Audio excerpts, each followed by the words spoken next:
धन्ना सेठ की अटूट श्रद्धा। रेत बोई और उग आया सोना। सच्ची भक्ति का चमत्कार की कहानी। क्या आपने कभी सुना है कि किसी ने खेत में रेत बोई हो और वहां गेहूं की लहलहाती फसल उगाई हो? आज की ये कहानी एक ऐसे भक्त की है जिसकी सच्ची श्रद्धा ने भगवान को भी चमत्कार करने पर मजबूर कर दिया। ये है धन्ना सेठ की अटूट श्रद्धा की अद्भुत कहानी। मुख्य कहानी। प्राचीन समय की बात है। एक गांव में धन्ना नाम का एक सीधा साधा युवक रहता था। लोग उसे प्रेम से धन्ना सेठ कहते थे।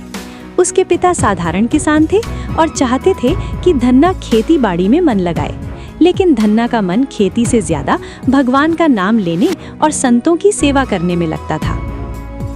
एक दिन उसके पिता ने उसे गेहूं के बीज दिए और कहा कि इसे खेत में बोआओ, ध्यान रहे ये अच्छा बीज है। धन्ना बीज लेकर खेत की ओर चला। रास्ते में उसे कुछ भूखे संत मिले। धन्ना का हृदय दया से भर गया। उसने बीज वाला गेहूं बेचकर संतों के लिए भोजन की व्यवस्था कर दी। संतों ने भोजन किया और उसे आशीर्वाद दिया। अब धन्ना के पास बोने के लिए कुछ नहीं बचा था। वो सोचने लगा, यदि मैं खाली हाथ घर गया तो पिता क्रोधित होंगे। उसने भगवान पर भरोसा किया और बोरियों में रेत भरकर खेत में रेत ही बो दी। वो पूरे दिन राम राम का नाम लेते हुए रेत छिड़कता रहा। कुछ दिन बाद गांव के लोग उसके पास आए और बोले, धन्ना, तुम्हारे खेत में तो कमाल की फसल उगी है। धन्ना को विश्वास नहीं हुआ।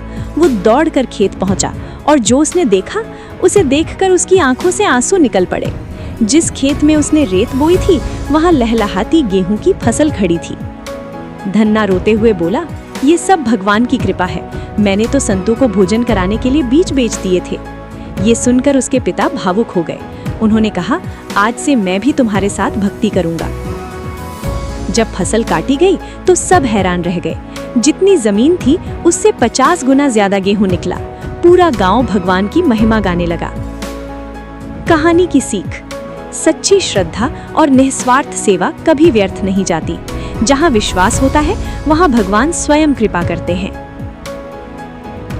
तो दोस्तों, ये थी धन्ना सेठ की अटूट श्रद्धा की कहानी। अगर आपको ये कहानी अच्छी लगी हो तो वीडियो को लाइक करें, शेयर करें और चैनल को सब्सक्राइब जरूर करें। ऐसी ही प्रेरणादायक कहानियों के लिए जुड़े रहिए।